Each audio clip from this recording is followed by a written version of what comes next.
ഭാമ വേഗം മുറിയിൽ നിന്ന് പുറത്തിറങ്ങി. അനിയേട്ടാ, ഷർട്ട് ഞാൻ തുന്നിത്തരാം, അല്ലി പറഞ്ഞു. വേണ്ട. അനി വേഗം ബാഗും എടുത്ത് മുറിയിൽ നിന്നിറങ്ങി.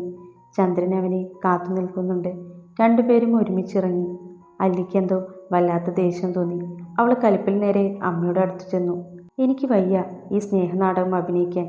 ഇന്ന് ഞാൻ നോക്കിയപ്പോൾ ആ കരിവണ്ട് ഏട്ടൻ്റെ അടുത്ത് ഒട്ടി നിൽക്കുന്നു. വേഗം അവളെ പുറത്താക്കി വിട്. ഏട്ടൻ എൻ്റെയാ, എൻ്റെ, അലങ്കൃത ദേഷ്യത്തിൽ പറഞ്ഞു. ചേച്ചി പറഞ്ഞതിലും കാര്യമുണ്ട്. ഭാമ അവളുടെ വിനയം കൊണ്ട് ആളെ മയക്കും. ഇപ്പോൾ തന്നെ ലതയമ്മായി വീണു. ഇനി അടുത്തത് ഏട്ടനാണ്, അങ്കിത പറഞ്ഞു. ഭാമയെ അങ്ങനെ പറഞ്ഞു വിടാൻ പറ്റില്ല. കുറച്ച് സമയം കാത്തിരുന്നേ പറ്റൂ. ഭാമയിൽ അവർക്കുള്ള സ്നേഹവും വിശ്വാസവും നഷ്ടപ്പെടാൻ ശ്രമിക്കണം. എന്നിട്ട് അവളുടെ സ്വത്ത് നമ്മുടെ കയ്യിലാക്കണം. എന്നിട്ട് അവളെ പറഞ്ഞു വിടാം. വേണ്ടി വന്നാൽ അവളെ നീ ഇല്ലാതാക്കാൻ നോക്കാം. അവൾക്ക് വേണ്ടി ആരന്വേഷിച്ചു വരാനാണ്. അപ്പോഴേക്കും സിമ്പതി കാണിച്ച് അനിയെ നീ വിവാഹം കഴിക്കും. ഇതൊക്കെ നടക്കണമെങ്കിൽ അവർക്ക് നമ്മളോട് ഒരു വിശ്വാസം വരണം. അതിന് കുറച്ചുനാൾ നമ്മൾ അഭിനയിക്കണം, രമ പറഞ്ഞു. പ്ലാൻ കൊള്ളാം എന്ന് കരുതി ഭാമയെ തമ്പുരാട്ടിയാക്കാമെന്ന് ആരും കരുതണ്ട. അവളെ അപമാനിക്കാൻ കിട്ടുന്ന ഒരു ചാൻസ് പോലും ഞാൻ കളയില്ല. അവൾക്ക് എന്ത് യോഗ്യത ഉണ്ടായിട്ടാണ് അവളെ അനിയേട്ടൻ്റെ കൂടെ? ഛേ, ശാപം, അല്ലി പറഞ്ഞു. നിങ്ങൾ അവളെ പൊക്കിക്കൊണ്ട് നടക്കൊന്നും വേണ്ട.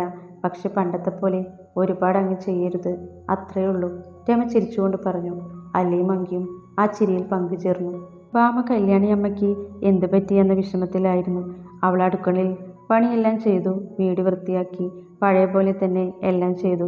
അവൾക്കതിൽ വിഷമം തോന്നിയില്ല. തനിക്ക് കിട്ടിയ ഭാഗ്യമാണ് അനിയെന്ന് വിശ്വസിച്ചു. ലത ഭാമയെ വിളിച്ചു. എൻ്റെ മോൾ എന്തിനാ ഇങ്ങനെ പണിയെടുക്കുന്നേ? വേറൊരു പണിക്കാരിയെ വെക്കാൻ പറയാം. കല്യാണിയമ്മ ഒറ്റയ്ക്കല്ലേ, കൂട്ടിന് വേറെ ഒരാൾ വന്നോട്ടെ. എന്തിനാ നീ ചെയ്യുന്നേ? ലത പറഞ്ഞു. വേണ്ടമ്മേ, എനിക്ക് എന്തായാലും ഒരു പണിയും ഇവിടെയില്ല. ചേച്ചിമാർക്ക് പഠിക്കാനും കോളേജിൽ പോകാനുമുണ്ട്. ഞാനിവിടെ ഒരു പണിയുമില്ലാതെ ഇരിക്കുമ്പോൾ ഇത് തന്നെയാണ് നേരം പോക്ക്, ഭാമ പറഞ്ഞു. ഭാമ എത്ര വരെ പഠിച്ചു? ലത ചോദിച്ചു. 8ാം ക്ലാസ് കഴിഞ്ഞു. 9 പകുതിയായപ്പോൾ നിർത്തി, ഭാമ പറഞ്ഞു. നിന്നെ അവർ പഠിപ്പിക്കാൻ ശ്രമിച്ചില്ല അല്ലേ? ലത ചോദിച്ചു. ഭാമ ഒന്നും മിണ്ടിയില്ല, തലതാഴ്ത്തി നിന്നു. ഭാമയ്ക്ക് പഠിക്കാൻ താല്പര്യമുണ്ടോ? ഇനി നിനക്ക് താല്പര്യമുണ്ടെങ്കിൽ 10ാം ക്ലാസ് പ്രൈവറ്റായി എഴുതിയെടുക്കുക. ഇവിടെ അതിനുള്ള പ്രൈവറ്റ് കോളേജിൽ ചേർന്നാൽ മതി. പിന്നെ ഇവിടെ വന്ന് ഞാനോ അനിയോ നിന്നെ ബാക്കി പഠിപ്പിക്കാം, ലത പറഞ്ഞു. ശരിക്കും പറ്റുമോ? ഭാമ സന്തോഷത്തോടെ ചോദിച്ചു. പിന്നല്ലാതെ, ഞാൻ അനിയോട് സംസാരിക്കാം, ലത പറഞ്ഞു. അനിയേട്ടൻ സമ്മതിക്കൂ? ഭാമ ചോദിച്ചു. സമ്മതിപ്പിക്കണം. നിന്റെ ഭർത്താവല്ലേ, നീ തന്നെ ചോദിക്കി.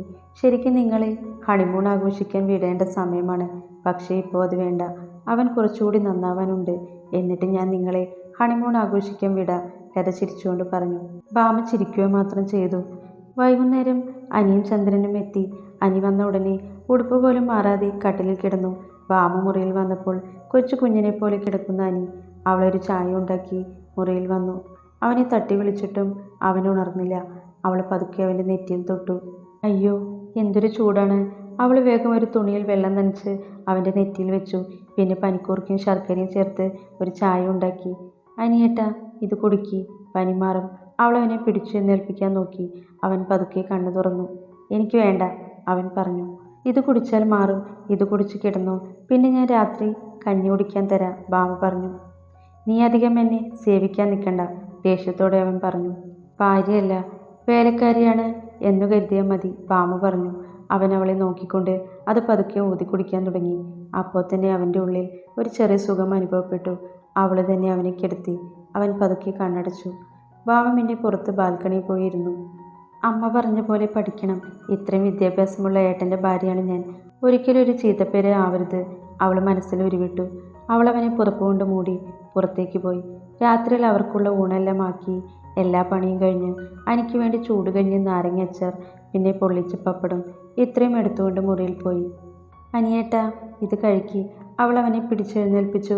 അവൾ തന്നെ അവന് വാരിക്കൊടുത്തു. അവനൊരു ചെറിയ കൊച്ചിനെ പോലെ അത് കഴിച്ചു. അവൾ തൻ്റെ അമ്മയെപ്പോലെ തന്നെ പരിചരിക്കുന്നത് അവൻ നോക്കി നിന്നു. ഒരു എതിർപ്പും പറയാതെ അവൻ അവളെ അനുസരിച്ചു. അവൾ തന്നെ അവനെ പുതപ്പിച്ചു. അടുക്കളയിൽ പോയി അവൾ വന്നപ്പോഴേക്കും അനി പുതപ്പിൻ്റെ ഉള്ളിൽ കിടന്ന് വിറയ്ക്കുന്നു. AC ഓണായി കിടക്കുന്നത് അവൾ കണ്ടു. അവൾ വേഗം അത് ഓഫാക്കി അവൻ്റെ അടുത്ത് കട്ടിലിൽ ചേർന്നിരുന്നു. അവൻ്റെ നെറ്റിയിൽ തൊട്ടു നോക്കി. അപ്പോഴേക്കും തണുത്തു വിറച്ച് അവൻ അവളെ ബെഡിൽ വലിച്ചു. അവളെ വേഗം അവൻ പൊതിഞ്ഞു. അവൻ പകുതി മയക്കത്തിലാണ് എന്ന് അവൾക്ക് തോന്നി. അവനൊരു കൊച്ചിനെ പോലെ അവളെ ചുറ്റി വരിഞ്ഞു. അവൻ നേരെ അവളുടെ മാറിലേക്ക് മുഖം പൂഴ്ത്തി കിടന്നു. ഒരു നിമിഷം അവളുടെ ശ്വാസഗതി ഉയർന്നു.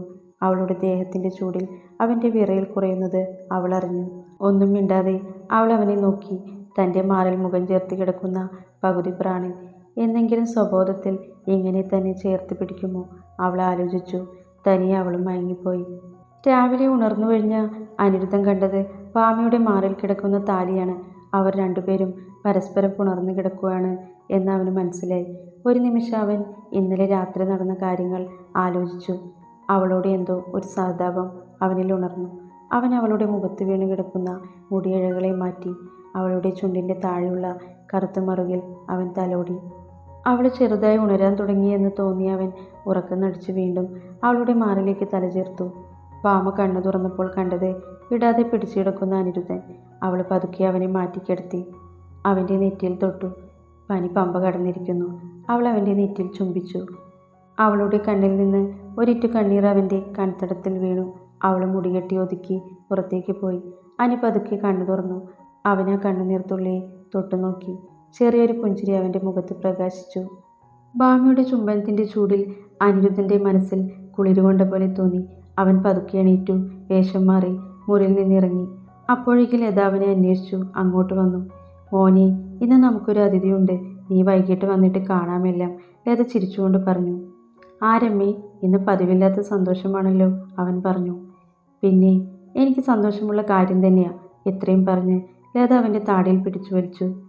ഈ താടിയല്ല ഇങ്ങനെ നീട്ടി വളർത്തല്ലേ കുഞ്ഞാ, നീയും നിൻ്റെ ഒരു മുടിയും, ലത ശകാരിച്ചു. അപ്പോഴേക്കും മങ്കിയും മല്ലിയും അങ്ങോട്ട് വന്നു. അനിയേട്ടന് ഇതാണ് ഭംഗി, എന്തൊരു ഗ്ലാമറാണ്. ഇപ്പോൾ കണ്ടാൽ ഒരു സിനിമാ നടനെ പോലെയുണ്ട്. അല്ലി അവനെ നോക്കി വെള്ളമിറക്കിക്കൊണ്ട് പറഞ്ഞു. നിങ്ങൾ കഴിച്ചോ, പോയി കഴിക്കാൻ നോക്ക്, ലത പറഞ്ഞു. ലതയുടെ ഗൗരവം കലർന്ന സംസാരം അവർക്കിഷ്ടപ്പെട്ടില്ല. അനിയും അവരെ വകവയ്ക്കാതെ പടിയിറങ്ങി. ഭാമ എല്ലാതും ഉണ്ടാക്കി തയ്യാറാക്കി വെച്ചു. പ്രാതൽ വിളമ്പുന്ന ഇടയിൽ അനി അവളെ നോക്കി. അവളവനെ ശ്രദ്ധിക്കാതെ വിളമ്പുകയായിരുന്നു.